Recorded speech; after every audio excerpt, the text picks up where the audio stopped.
Thank you and welcome to another episode of Geek USA, an all things nerd podcast where the Trekkie meets the techie.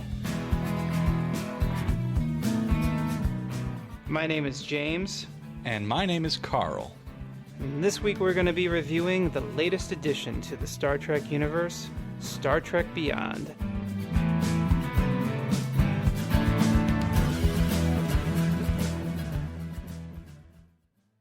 Cool. So, all right, let's just jump right into this. So this week we're talking about the most recent film in the J.J. Abrams canon for the Star Trek universe, and that is Star Trek Beyond. So I saw this back in the summer a couple months ago when it came out, and Carl, you just saw this last night. Yeah. So how did that go? You walked down to your local video store and or actually maybe you reached over to your local remote and No, it's the no more video stores. It's the Red Box. It was the first thing I've ever rented from a Red Box. And I was amazed that I couldn't pay cash, and I guess that makes sense, but... That might be a podcast in itself, your first Redbox experience. Yeah. So real quick, for those who don't know, which I can't even imagine at this point why you'd be listening, but Star Trek was rebooted in 2009. The movie was just self-titled Star Trek, and J.J. Abrams directed that film and kind of resurrected the franchise. And then Star Trek Into Darkness followed in 2013. So this year's Star Trek Beyond represents the third incarnation for this universe. And without getting into a recap of the first two movies, essentially they very cleverly reset the canon. And so these movies have the same characters from the original series, but they are not tethered to the stories and lore that populate that universe. They are essentially making their own way. And so, you saw this last night, so why don't you maybe walk us through, maybe we'll do a recap of the film and then we'll kind of get our impressions of it. So, maybe walk us through what happens in the movie. Yeah, so I guess best way to say it is that, if to keep it short, in the midst of interpersonal conflicts between, I think, who are supposed to be our two main characters, Kirk and Spock, they are called to go on this rescue mission. Massive spoilers, by the way, if anybody hasn't seen it. They're called to go on this rescue mission while both dealing with pending removal from their posts with Starfleet. And do we remember? I don't remember, but maybe because you just saw it. Kirk is potentially going to be removed. Is it because of what happened in Into Darkness, or is it something? Because we don't know right off the bat what's going on with that. He just seems very. He's applied, right? Hasn't he applied? Yeah, for he applied to be a vice admiral at this massive space station, and he wants. I would say that like the droningness of space and the not knowing the meaning, of what they're trying to accomplish is what's kind of eating them. And then of course, Spock is a little ailed by him breaking up with Uhura and then finding out that elder Spock has passed away. So they go to this planet to rescue this race of people. Oh yeah, go ahead. Which he finds that out early right in the open. Right. Like somebody walks up to him and "Yo, Spock, how's it been? Check it. You're dead." Yeah. Yeah. Well, not you, but you. It's kind of you. So when I saw this movie, I went with Megan, and she had not seen the other two films, and the first thing she said is, why is he bummed out that Leonard Nimoy is dead? And I thought, yeah, they probably, it's the third film, but you don't really, I guess it's hard to, Spock is bummed, but I was a little bummed. I felt like they could have maybe better explained why he was so Yeah, bummed. I know. He's still alive, so kind of. Exactly. One of them. So continue. I'm sorry. No, so the rescue mission turns out to be a trap laid by It's a trap! It's a trap! Yes. Yes. By a guy named Crawl, no last name, and he's looked. Real quick, have you ever seen the Pauly Shore movie? The first thing I think of is Pauly Shore. I don't remember the name of the movie. Son-in-law. Son-in-law. Oh my gosh. Yes. All right. I was thinking about Biodome today because it kept talking about Steve Bannon and his biosphere. The failed biosphere, and all I wanted to do was make biosphere jokes, and there was no one around to catch the humor. But yeah, anyway, so Pauly Shore is not in the movie, but Crawl is played by Idris Elba, and and you don't really know the motivation, but he set this trap to get this artifact off that he knew was on the Enterprise, so that he can exact some vengeance on the world. One part vengeance, one part remolding the world into a world where he believes that he could exist with a purpose. And along the way, there's laughs, we cry, we meet new friends, we kick a lot of ass, and there's some quasi-contemporary music in there. And then everybody kicks ass, and everybody lives happily ever after. And that's essentially the movie, with a lot of explosions and phasers and martial arts.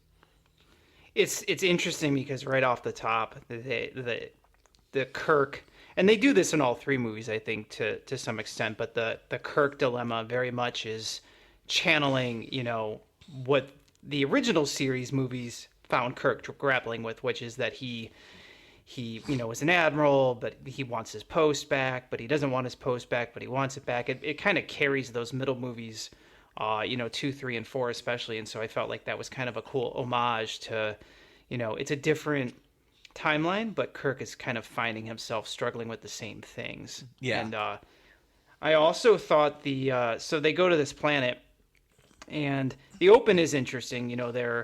They're on a planet, and then they're on Earth, and then they're on another planet.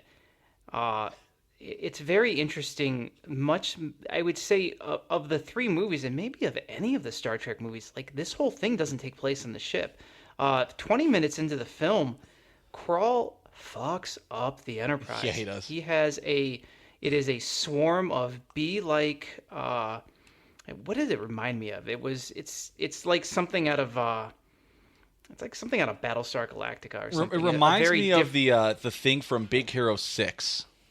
Yeah, if you ever like saw a very different look for Star Trek, and so it's essentially a flock of ships, not a swarm of ships, like thousands of ships that essentially pierce the hull of the Enterprise and render it inoperable, making it crash land. And it's a very visually impressive scene. It's kind of a bummer that the ship is pretty much toast 20 minutes into the film. It's also a bummer that the ship is so easily toasted and that, Kirk is so easily bested. But hold on a second. Well, you got to move the plot along one way or the other. It's interesting because for the first time in the films, they got me. Because Kirk wasn't really bested. He was thinking 3 steps ahead from the beginning. And so he obviously is aware it's a trap, but he's going to play this trap out and see where it leads. And I felt like once they were on the planet, it was interesting. It was cool that they split everybody up. But again, I don't really see the crew together at all, except for 3 minutes. So what did you think about how this type of format worked, where essentially it's a search and rescue mission on a planet with all of our characters kind of spread apart and having to find each other? I mean, no, the format, it's an exciting format. Any of those, those survival type formats for movies, they're great formats. I don't think that it was executed very well. Was my big problem with it. There were too many stories that all could have been their own movie and carried a lot of weight that I really wanted to know about. I really, especially after the opening Captain's Log, I really wanted this movie to be about, Kirk and his dilemma, and they never really flushed it out. They never really explained how he got to that dilemma, and we never really touch on it. And it was great that they split up and they put Bones and Spock together, because again, I would have loved that alone, their relationship and the quasi-animosity between the two of them could again been kind of its own thing. The whole again they very much tip their hat to the old series. Absolutely, with that. And I just don't. and which is fine. And they could have done more of that or less of it. I wanted to know more about these stories. The Crawl and his motivation wasn't really revealed till the end of the movie, but his story alone, again, could have been its own movie, and I think required more time to tell. But instead, we have 5 minutes to tell everybody's story, and then the action kind of gets in the way. Well, and very much like they've done in some of the TNG movies, a character that we don't know anything about. I think her name was Jayla. Am I correct? Yeah. So Jayla is, she's on the planet. She is trapped there. She finds some of our characters. She kind of knows what's going on. She knows where the base is. She has motivations that kind of we don't. I don't know. I'm not really sure why she's so hell bent on, what her motivation is for this whole thing. You're kind of assuming she's going to help him out, but you're not sure if she's going to turn on him.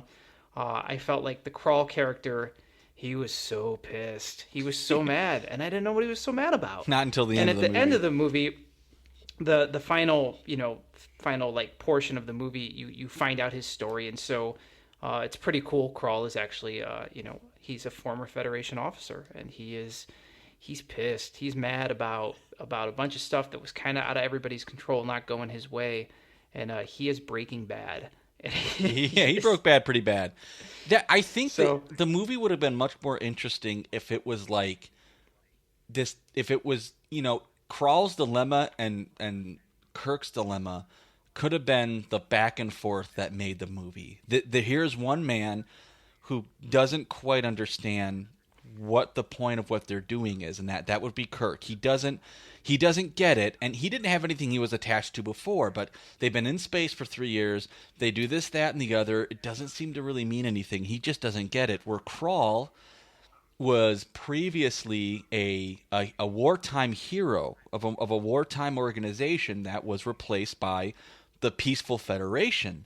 And now he's thrust into a world that he just flatly doesn't belong, and he doesn't get, not because he doesn't get it, but he doesn't get it because of what he understood the world to be previously. And their ship gets lost and stranded, and essentially no response from the Federation. While they're adrift, they can't get a hold of anybody. They land on that planet, and then he's angry. He's angry because he didn't want to be in this position in the first place. He's angry because this Peaceful Federation never came to rescue him, and he wants his old world back, and Kirk doesn't know what he wants. Those two things could have played out and been the entire flick. And like I said, I thought there were too many other stories going on, and you just could not give attention to everything in that short time. But I don't want to trash the movie too much. Again, casting was excellent. The acting was fantastic, and it looked superb. And in a lot of those big, special effects driven movies, you're talking, actors are acting against nothing sometimes. They're not acting against a lot of stuff going on. They're acting against the idea of stuff going on, and I think that it made for an exciting movie. It was definitely fun. I don't regret watching it. no doubt, yeah. So it definitely, the film definitely felt like a pulled together, script in terms of. I'm sure that was 3 different scripts at one point, and that's kind of how Hollywood movies are made now. So to recap, kind of how the movie ends. So the everybody's scattered on the planet. Crawl is pissed. He's got the crew captured. Kirk, Bones, Spock, this Jayla character, they all kind of come back together. And then the final showdown. So Kirk, rescues his crew, and Crawl in this artifact. What was the thing with the artifact again? It was going to be the final piece of like some master weapon he had been building that he was going to do very bad things with. It's a biological weapon essentially, and he wanted to use the massive new space station at the complete edge of Federation space he wanted to unleash it onto the space station. It would essentially have crippled the entirety of the Federation, given the resources and the amount of people, that built the station. And then from there, who knows? He might have had untold resources to go wreak havoc on other Federation stations. And then him and Kirk have a very exciting, almost zero gravity esque fight scene where they're kind of in and out of tubes and floating in air, and he Kirk obviously prevails and Yeah, wins. very science And fiction-y moment. yes, yeah, big time. So I guess, and then I think the way the movie ends, doesn't Jayla she gets accepted into Starfleet, uh, and I want to say they kind of fall back on the whole Kirk and his birthday, and like that thing comes back around. Yeah, everybody decides that they want to stay together, and everybody carries on, and there's a happiness all around. And then yeah, Jayla does. They applied to Starfleet on her own behalf by Kirk or something like that, and Yes. So it's very much an homage to, well, I guess elements of The Wrath of Khan, the motion picture, and in some ways The Search for Spock. Now, the first film reset everything, and the second film was obviously their homage to The Wrath of Khan, where the Kirk and Spock characters kind of flip, especially with the ending. Except for the fact that, of course, there is no search for Kirk because he's resuscitated and lives, which I felt at the time was, I get it. You don't want to ape the movie too much, but like, wow. it was So Kirk's this search is for Kirk. exactly. So we have 3 films now in this Abrams canon, and I guess I'll speak for myself and maybe for you too when I say that, we're both pretty big original series through Voyager Star Trek fans. So like most people who went to see these films, being fans of what was already existing, it was kind of a stretch to hear that J.J. Abrams was going to produce them. I think that I felt that the first film was fine, though not really Star Trek. The second film was fine plus, like maybe a little bit better than the first, but I'm still kind of confused. And holy crap, not nearly as good as Wrath of Khan. And this third film, But it did have RoboCop. It did, yes. And this third film, I actually think it's the best of the 3. And then I guess, where do you kind of feel this one sits? I don't know if I think the third or the first one was the best of the 3. The first one has the benefit from a less complicated amount of stuff going on, like a trimmer storyline, and being the first, it has the benefit, I think, of being a little easier to tell. And for me, I'm kind of a plot-driven, character-driven kind of viewer. I think it's easier for me to hold on to. But the third one, I don't know, because they almost had the more interesting stories in the third one that I just don't think they had enough time to really work with. So it's kind of hard for me to say. I think I would lean on the first one being my favorite of these 3, and then the third one, and then the second one. Do you feel like if there had been more continuity in regards to if they had worked on developing a villain in the first movie that we had continued to see in these next 2, would the movies have been better served by that? I think so. I think between all 3 movies so far, we have 6 awesome movies. And I think that that would have been... That are all crammed together, yeah. Yes, and none of them really...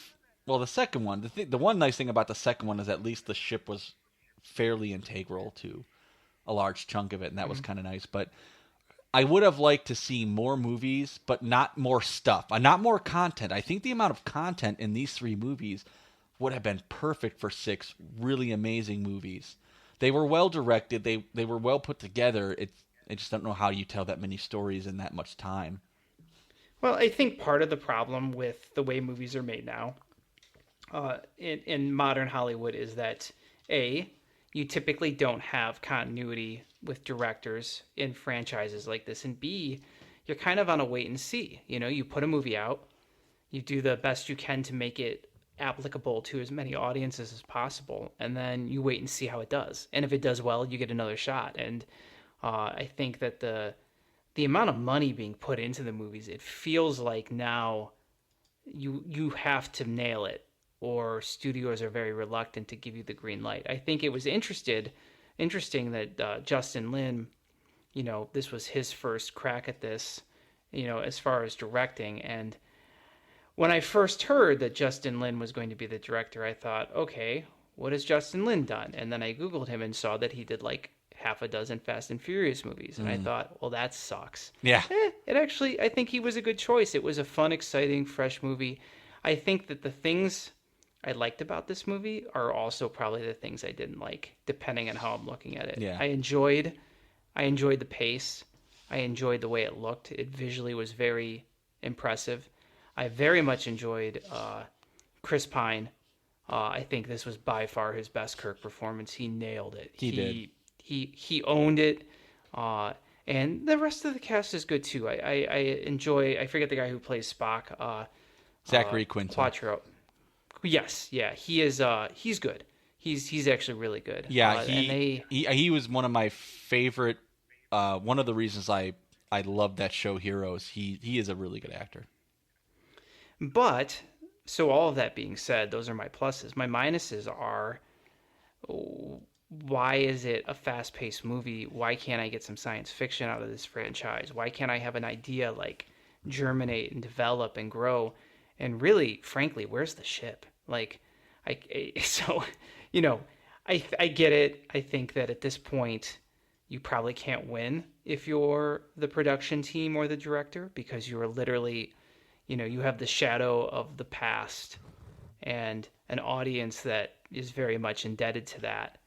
And then also you have the pressure from, whoever's writing your check to say, hey, this is going to cost $80 million or $100 million to make. It better make twice that. Figure it out, And that's hard. But I'm not sure where they go from here. I do know, is there any green light towards another film? No, I don't think so. And it kind of ends in a way that there doesn't have to be, There really doesn't have to be, and if there is, I know it's not. Lynn's not slated to do anything soon because he is doing Space Jam 2, which is going to be probably horrible, but I'm really excited to see it. He's doing the next Bourne sequel with Jeremy Renner, which I'm actually kind of excited to see. And then he's doing Highlander. What? Well, no, all right. No. As a producer, he's not directing it. No. So he's producing that. Do you hear the furious pitter patter of the Google machine going right now? What is this Highlander you speak of? I don't. I've been looking this up for a bit. I don't myself know anything about it, and I know we're a couple years away from it. But it has been slated. Oh my God, all kinds of rumors. Well, that'll be interesting. I know. I was looking that up a little bit earlier today, and I know that it was going to get mentioned, and I know that I don't know anything. I know you don't know anything, so we have to do some research for sure. But yeah, no, I definitely think that, when it comes to kind of resurrecting franchises, whether it be Star Trek or Highlander or any of these, I have yet to feel like anybody has bettered upon the original, like regardless of what it is. Do the new Star Trek movies look amazing? Yes. Do they look better than any of the original 6 or even the next gen movies? For sure. Did they make more money? Of course. But I don't think they're better movies. And I don't know. And I guess it's been 7 years now that they've been doing this. Who are they making these movies for? I'm not sure. Do you think, are there fans who have gone and seen Star Trek Beyond that have never seen Star Trek the Motion Picture? Like, does that exist? I'm sure that exists.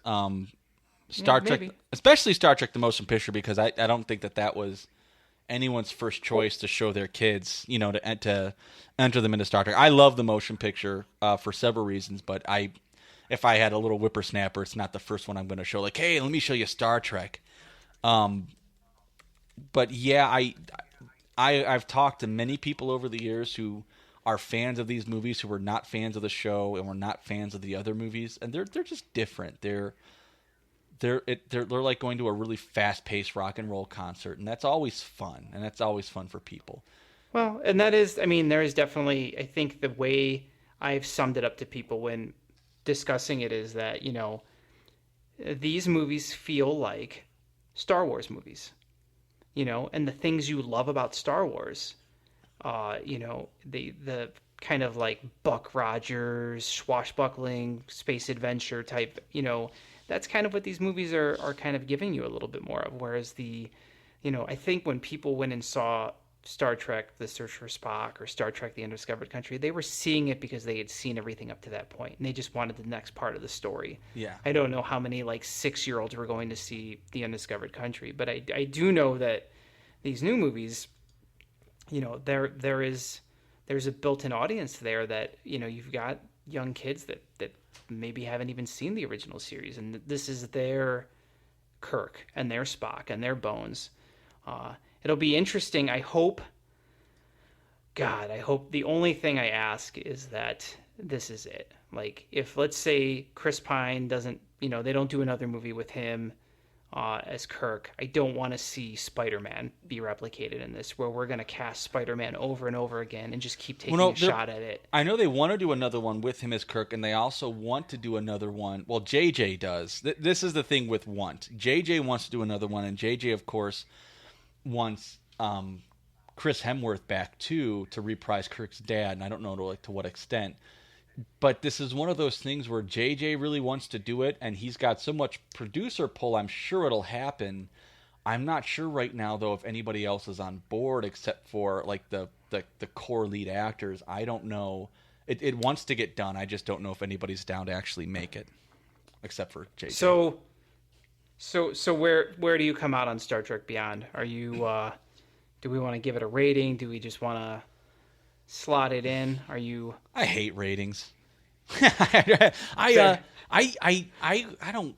I want. If you don't want to give it 7 out of 10. If people are listening to this and if people are listening to this and they want to know something to help them say, hey, do I want to go see it? Or if they're listening to this and they want to hear something that they can agree or disagree with or talk about or send happy emails or nasty emails, I would rather just tell them that I thought it was a fun and exciting movie, but I thought it was a dud because there was too much going on in the middle of what could have been one of the best movies ever.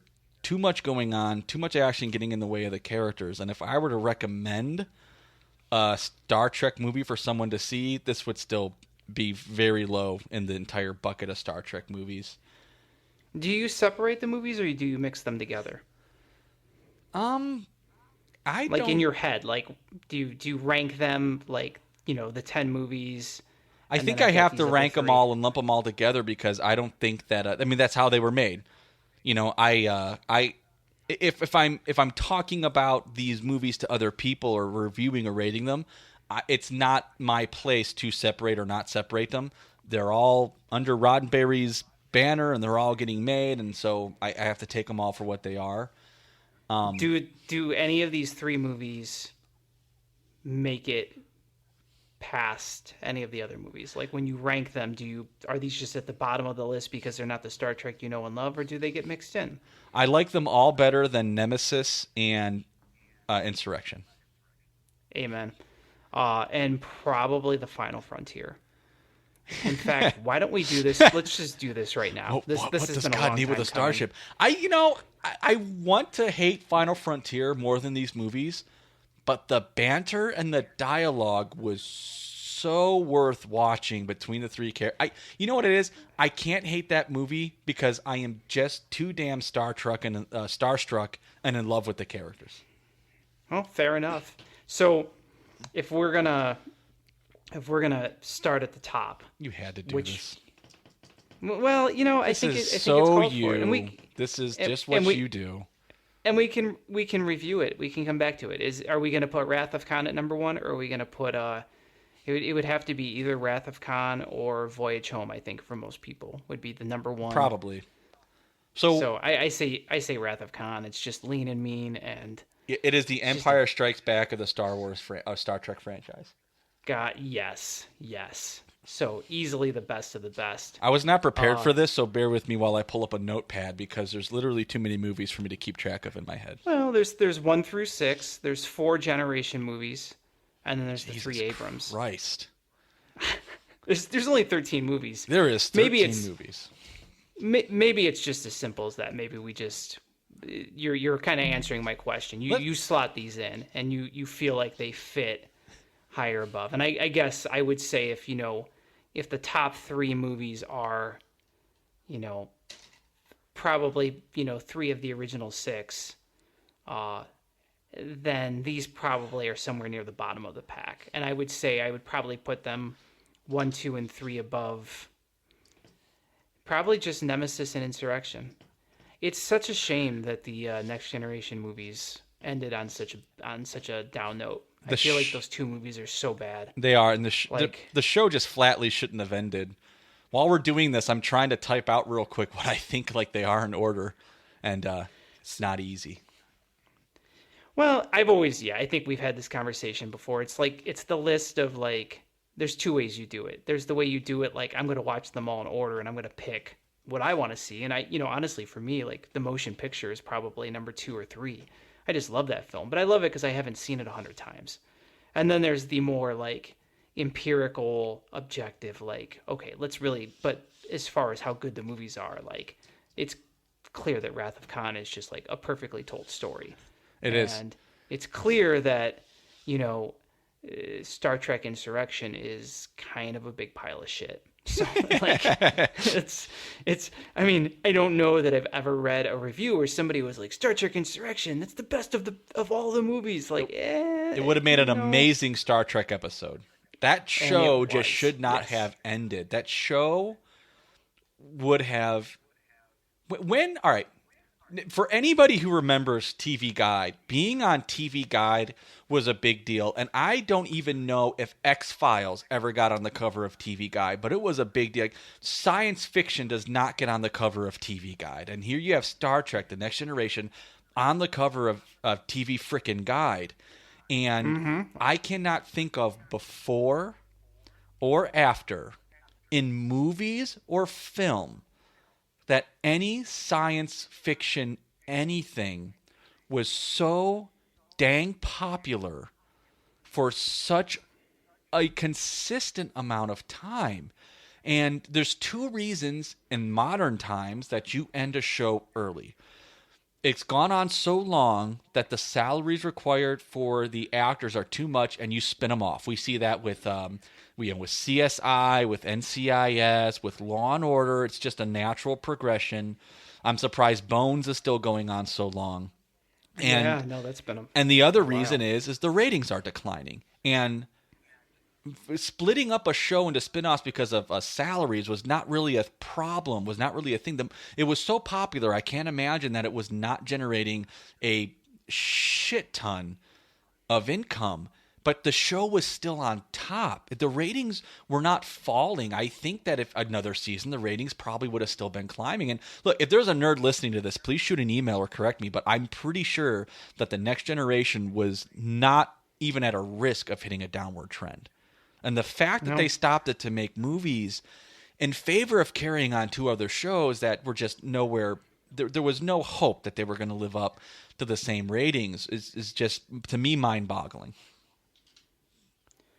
I think that, and I think history proved you out in that the movies that followed were a mess. And I don't know if there was ever talk of there being a Deep Space Nine movie, but I think that, by the time Nemesis had come out, the box office return was severely diminished, and I think that was done. So what J.J. Abrams did was, him along with the production team gave us another opportunity to kind of like take this ride, and we do owe him that, because I guess I'd rather have some Star Trek than no Star Trek, even if it's not the Star Trek I wanted.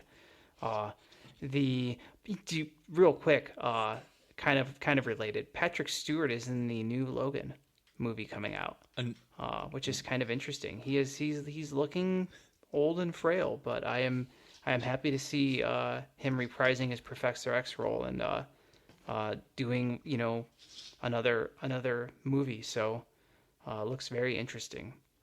Yeah, and a little quick correction before I get any nerds decide to check on this. Yes, X-Files had been on the cover of TV Guide.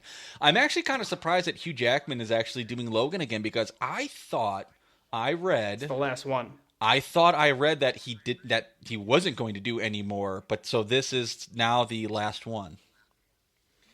Not to completely devolve this podcast, but the Wolverine movies have been kind of hugely disappointing. So Yes. I really don't understand. It's like my thing with dinosaurs. Like, why is it so hard to make an awesome movie with a character that is so awesome? Like, it should just make the movie for you. And yet, we try and we fail over and over again.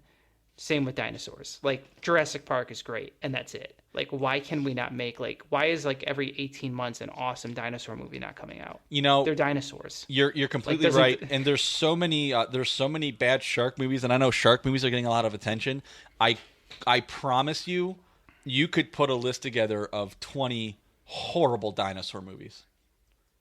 Oh, totally. Yeah. Yeah. And then there's, like, the one good one, and I just don't understand because, like, who doesn't love dinosaurs? I don't know. That's a topic for a different day. So It is. Theodore Rex, though. I'm going to throw it out there. Somebody needs to talk about how shitty that movie was. do you remember the Carnosaur movies? Yes, I didn't even know anybody else besides me saw those. You saw those? Was that like what, late night HBO, right?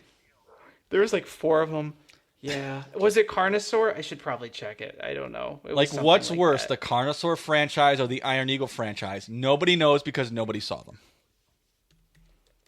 Yeah, it was Carnosaur, and there was three of them. Oh my god. Yeah, 1993. So I would have been 12. Whew. That's about the time. Yep, 11% on Rotten Tomatoes, my friend. So that's Carnosaur.